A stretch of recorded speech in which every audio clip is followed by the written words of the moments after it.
Salut Donald, bonjour à tous, etc. Je vous fais un petit hymne aujourd'hui tiré du 7e mandala. C'est l'hymne 31. Le 7e mandala, je vous le rappelle, c'est celui qui raconte la guerre des 10 rois. Alors là, on va probablement pas en parler, je sais pas trop. Oui, c'est celui qui raconte la guerre des 10 rois, parce qu'il y a eu un conflit entre les Indiens védiques de l'époque. Il y avait le clan des Bharata qui était un peu dominant. Il faisait partie des Purus. Ils étaient installés le long de la Sarasvati et ils ont eu un conflit avec les Bharata ont eu un conflit avec tous les 5 autres peuples qui se sont unis contre lui. À la suite, alors là, c'est pas dans le Rig Veda, mais c'est d'après d'autres textes qui sont venus bien plus tard, parce que il y a eu l'ancien rishi du roi Sudas, l'ancien pas rishi, Purohita, qui est en même temps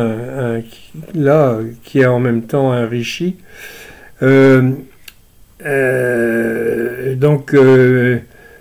C'était Vishvamitra, a été remplacé par un autre qui s'appelait Vashista. Donc ça lui a pas plu et les autres se sont regroupés, tous les 5 unis contre lui, et ont fait appel à 5 autres peuples qui eux n'étaient pas du tout des Aryas. Ils connaissaient pas du tout, ils pratiquaient pas du tout les mêmes choses, mais ils étaient unis contre Sudasa. Sudasa, qui est le petit-fils de Divodasa, qui est celui qui a combattu les Dasyus, longtemps avant, à peu près un siècle avant, quoi. C'est comme ça à la louche, hein, puisque c'est le grand-père et le petit-fils, donc. Les Dasyus qui sont, en fait, ça vient de la racine das, qui signifie empêcher, ce qui empêche, ce qui retient. Et donc dans les métaphores spirituelles, c'est ce qui t'empêche d'obtenir l'illumination ou d'avoir la lumière.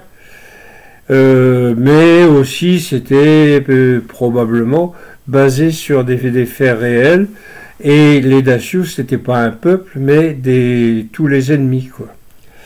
Hein, il y en avait plusieurs sortes, etc. Donc qui étaient sous ce nom-là, et on reverra quand je referai une vidéo. Mais j'en fais pas beaucoup, et puis comme de toute façon ça n'intéresse pas grand monde, je sais pas si je vais continuer. Bon, alors on y va. C'est l'hymne 7, mandala 7, hymne 31 à Indra. Alors le rishi, c'est donc Vashista Maitra Varuni, donc c'est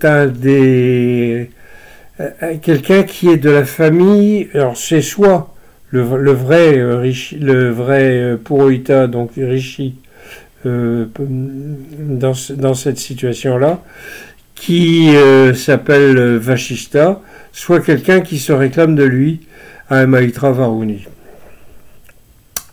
Donc vous avez 1, 2, 3, 4, 5, 6 maîtres différents, dont la Gayatri, et l'Anushtup qu'on retrouve assez souvent, mais puis les autres, on les voit moins, et ils sont très difficiles à prononcer correctement. Alors, chanter l'ivresse à Indra, aux cheveux rougeâtres, aux amis buveurs de Soma. Chanter l'ivresse à Indra, aux chevaux rougeâtres, j'ai dit cheveux, chevaux rougeâtres, aux amis buveurs de soma. Bon, alors Indra, ça représente la force, l'énergie, les chevaux rougeâtres représentent quelque chose aussi, la force, l'énergie aussi. Rougeâtre, c'est la couleur qui que je traduis quelquefois par chevaux bais. Enfin, bon, ouais, c'est le mot Hari, H-A-R-I, avec notre orthographe à nous. Hein. Chanter l'ivresse, alors l'ivresse du soma, bien entendu, aux chevaux rougeâtres, à Indra aux chevaux rougeâtres, aux amis buveurs de soma. 2. Chanter l'hymne pour les bons enfants de Danu, si leurs hommes sont célestes. Nous l'avons fait pour une abondance de vérité. Chanter l'hymne pour les bons enfants de Danu, alors c'est les enfants de Danu, c'est les Danavas, et Danu c'est une démone, que l'on retrouve en Irlande sous le nom de Dana, et alors il y en a qui disent ça, mais je ne suis pas sûr, que en Bretagne, nous on a quelqu'un qui est considéré comme quelqu'un de très très important, c'est Anna, hein, Anna, mais c'est une sainte. Il y a une femme sur deux qui s'appelle Annie, Annick, Marie-Annick, enfin, etc. en Bretagne. Bon, ça, c'est les petites particularités. Donc tout ça viendrait de Danu. Les enfants de Danu, donc sont les Danavas, et que certains ont dit que c'était les ancêtres des Celtes. Bon, mais ça, on n'en sait trop rien. Alors, je relis, hein, chanter l'hymne pour les bons enfants de Danu, les bons enfants, hein, donc les démons, mais qui sont pas... et si leurs hommes sont célestes, nous l'avons fait pour une abondance de vérité. Toi, ô Indra, le vigoureux, tu désires des vaches. Ô toi qui as fait 100 actes, tu veux de l'or, ô excellent. Alors, bon, ben là, il y a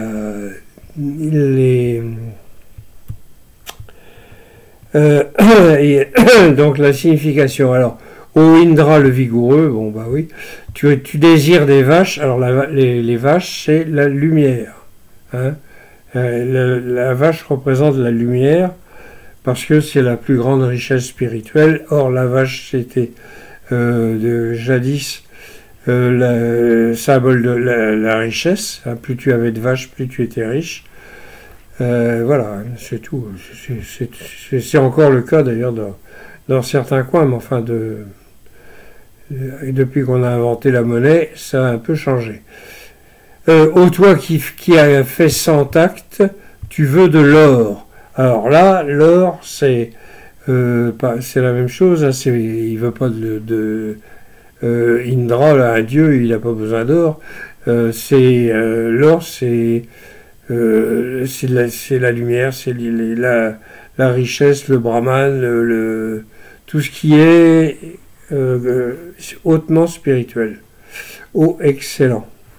Alors, ô toi Indra le vigoureux, tu désires des vaches, toi qui as fait 100 actes, tu veux de l'or, ô excellent.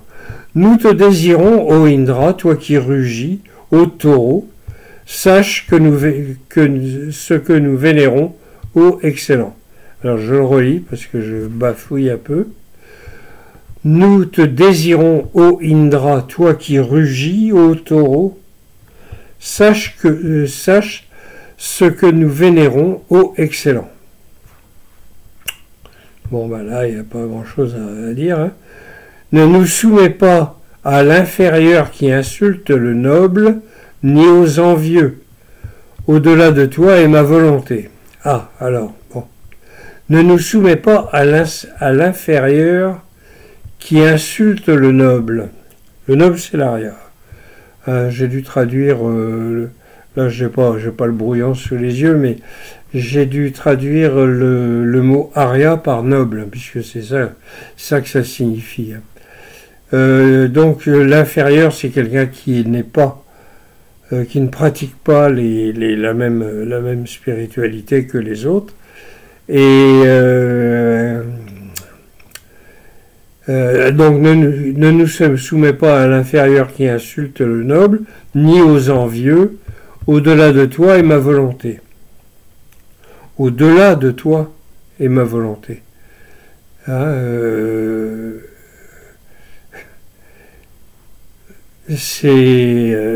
oui, c'est au-dessus.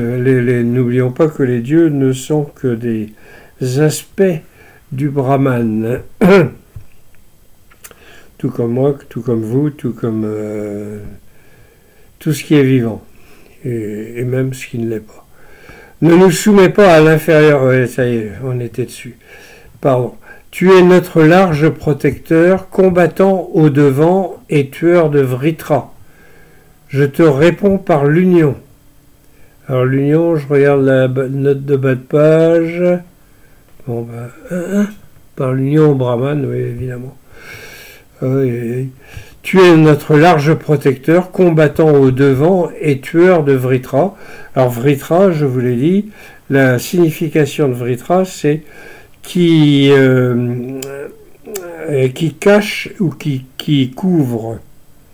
Et c'est probablement lié à un événement enfin, un événement qui s'est passé avec un énorme volcan quelque temps auparavant. Un petit millénaire ou deux, bon voilà. Je te réponds par l'union au Brahman. Hein, donc, tu es notre large protecteur, combattant au devant et tueur de Vritra. Donc, alors Vritra aussi, ça fait donc l'obscurité, puisque il cache le soleil, il cache la lumière, et donc c'est l'obscurité, donc c'est les ténèbres. Donc, tuer Vritra, c'est faire venir la lumière. Je te réponds par l'union, l'union au Brahman, donc il n'y a rien de tel que ça. Tu es le flot du puissant pouvoir inhérent. Alors, je m'y prends mal, je recommence. Tu es le flot du puissant pouvoir inhérent de ces grands qui vont à toi, qui honorent le ciel et la terre. Ouais, est-ce que vous voulez que j'explique quelque chose là-dessus ? Non, il n'y a pas grand-chose à dire. Ceux qui vont à Indra, c'est les gens qui progressent spirituellement. Le cœur des Maruts, alors le cœur comme un cœur comme musical, hein, c'est pas le cœur, c'est CHO, etc. Le cœur des Maruts est comme un flot qui t'entoure, qui s'approche au fil des jours. Le cœur des Maruts est comme un flot qui t'entoure, qui s'approche au fil des jours. Les Maruts, donc, c'est les compagnons d'Indra, et ça veut dire ceux qui font mourir. C'est donc des guerriers. Alors, des guerriers qui sont surtout dans l'apparence, parce qu'ils adorent porter des bijoux, des lances qui brillent, des choses comme ça. C'est aussi les vents tumultueux qu'il y a au moment des... quand il y a une tempête ou avant la mousson ou des moments comme ça. Donc ici en Bretagne, quand il y a de la tempête, j'invoque les Maruts en disant hey, les Maruts, veuillez vous calmer, j'aimerais bien dormir. Mais ça marche, mais pas tout le temps. Les gouttes, alors les gouttes, c'est les gouttes de Soma, bien sûr, élèvent vers toi. Ça, tout le monde, tous ceux qui connaissent tous ceux qui ont goûté le savent, les autres le savent, mais sans l'avoir pratiqué. Les gouttes élèvent vers toi, toi qui accomplis des actes merveilleux, s'approchant du ciel, les hommes s'inclinent vers toi. Bon, ben les gouttes élèvent vers toi, ça, il n'y a pas de problème. Toi qui accomplis des actes merveilleux, ben ça c'est un de ses qualificatifs, puisque c'est Indra, donc il a fait tellement de choses que il a fait beaucoup d'actes merveilleux. Alors, le 10e. Apportez votre offrande au grand, qui fait croître la grandeur. Faites connaître le bon esprit aux sages, les nombreux peuples vont, satisfaisant les hommes. Ah, là déjà, ça se complique un peu. Alors, apportez votre offrande au grand, Indra, hein, qui fait croître la grandeur.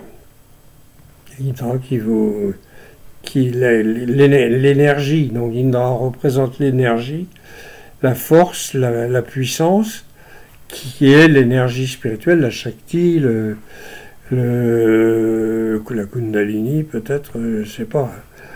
Mais la Shakti, en tout cas, le mot est dans l'Ayurveda, une fois. Bon.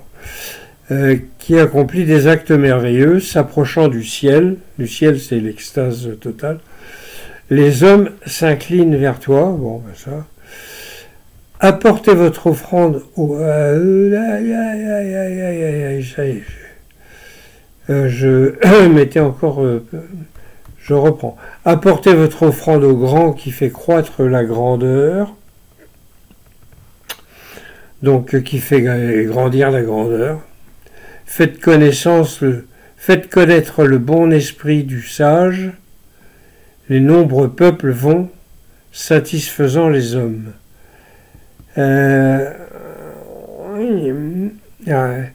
Alors là, apportez votre offrande au grand, pas de problème, à Indra, qui fait croître la grandeur, oui, bien sûr. Faites connaître le bon esprit du sage, ben oui.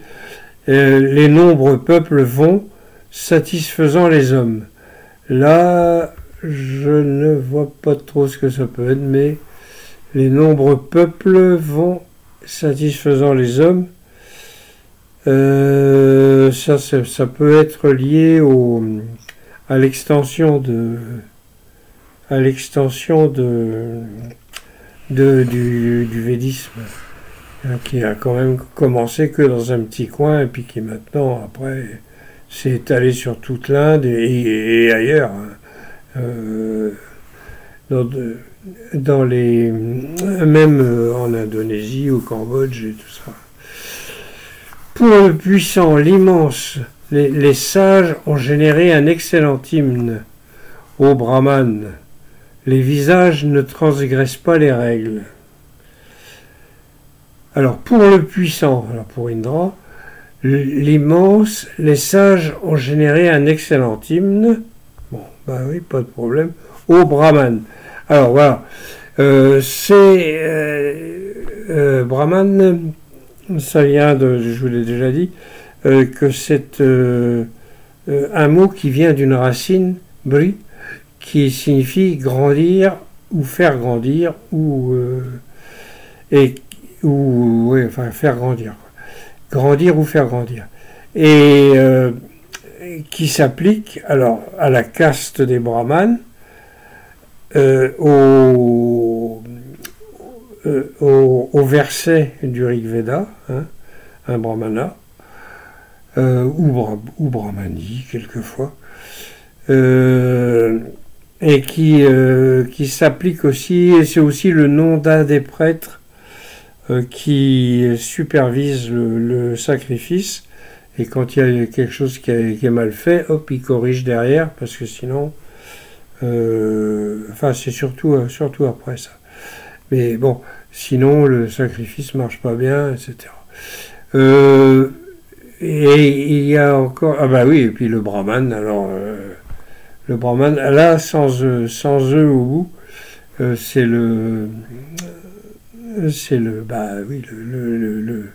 la totalité, l'absolu, le un, voilà.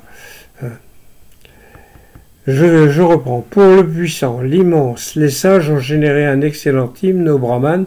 Les sages ne transgressent pas les règles. Alors, bon, ben, ça c'est les règles de la civilisation védique, mais la règle principale, c'est faire le sacrifice et boire le soma. Hein, je vous ai dit, c'est d'une importance capitale. Le soma a une importance capitale, ça a permis de faire une civilisation qui a été pacifique pendant 1500 ans. Alors qu'un peu partout ailleurs, les gens se faisaient la guerre, et il y avait des esclaves, et il y avait des tas de trucs. Eux, ils n'avaient pas, alors mieux que ça, ils n'avaient pas d'armée. Hein. Non seulement ils se faisaient pas la guerre, mais ils n'avaient pas d'armée. On a trouvé des armes, il n'y a pas de problème, hein, mais c'est des armes en cuivre la plupart du temps, et qui datent donc d'une époque sans doute ancienne, et qui de toute façon en cuivre c'était pas fameux au point de vue efficacité. Voilà, les sages de pourquoi je vous parle d'armes, moi je sais pas. Ah oui, les sages ne transgressent pas les règles, oui, donc c'est la règle, hein, boire le soma. Les cœurs ont installé ensemble Indra aux chevaux rougeâtres, comme roi invincible avec les vainqueurs. Point. Illumine complètement les amis. Je recommence. Les cœurs ont installé ensemble Indra aux chevaux rougeâtres comme roi invincible avec les vainqueurs. Illumine complètement les amis. Les chœurs, donc, je vous ai dit, hein, c'est comme les chœurs de l'armée rouge, c'est de la musique. Hein, c'est donc ceux qui chantent les hymnes, parce qu'ils étaient chantés, ils étaient déclamés, etc. Il y avait plusieurs formules. Et donc, ils ont installé ensemble Indra aux chevaux rougeâtres, comme roi invincible avec les vainqueurs. Évidemment, le roi invincible, il ne va pas aller avec les vaincus. Illumine complètement les amis, illumine, en anglais c'est enlightenment. Bon, moi j'ai mis ça, mais c'est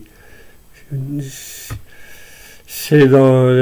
Il n'y a pas de bon mot en français, parce qu'en français on dit quelqu'un qui est illuminé, on dit oh là, celui-là il est un peu illuminé, ça veut dire il est un peu cinglé. Mais là c'est pas ça, hein, c'est illumine, donc donne-lui la lumière. Voilà, donc voilà, on parle pas de la guerre des 10 rois, et pourtant c'est le mandala qui parle de la guerre des 10 rois. Donc je vous rappelle que si vous avez quelque chose à me dire, si vous voulez si vous voulez me dire quelque chose ou me demander quelque chose, vous pouvez me contacter sur mon site rigveda.blog. rigveda.blog. Là vous avez tout un tas de trucs, vous avez plus de 300 articles, vous avez un tas de choses intéressantes, vous avez qu'à aller voir, vous voyez, et donc des formulaires de contact. Vous pouvez me contacter, je vous répondrai. Je ne suis pas noyé sous les commentaires. Ça n'intéresse vraiment pas grand monde, il faut bien le dire. Bon, alors, qu'est-ce que je voulais vous dire aussi? Ah oui, et si vous voulez que le Rig Veda soit plus connu, si vous pensez que le Rig Veda devrait être un peu plus connu, n'hésitez pas à partager. Hein, allez-y, boum boum. Et puis les petits pouces et les machins comme ça, tout ça c'est pour faire connaître un peu plus. Qu'est-ce que je voulais vous dire encore? Que le prochain coup, on verra, je ne sais pas quoi, on verra ça à ce moment-là. Là, bon, je suis en train de finir un bouquin Ça me prend un peu de temps, c'est normal. Alors là, c'est pas sur le Rig Veda, c'est sur moi. Je vous raconte les 7 ans où j'étais sur la route. Bon, ce sera peut-être pas diffusé en Inde, je pense pas. Ce sera publié en BOD, mais voilà. Et, et après, j'en ai un autre à préparer, mais alors là, ça va être une autre paire de manches. Au revoir, Kenavo Darnol, et Betek contraire. Jusqu'à la victoire, on a dit. Allez, Kenavo.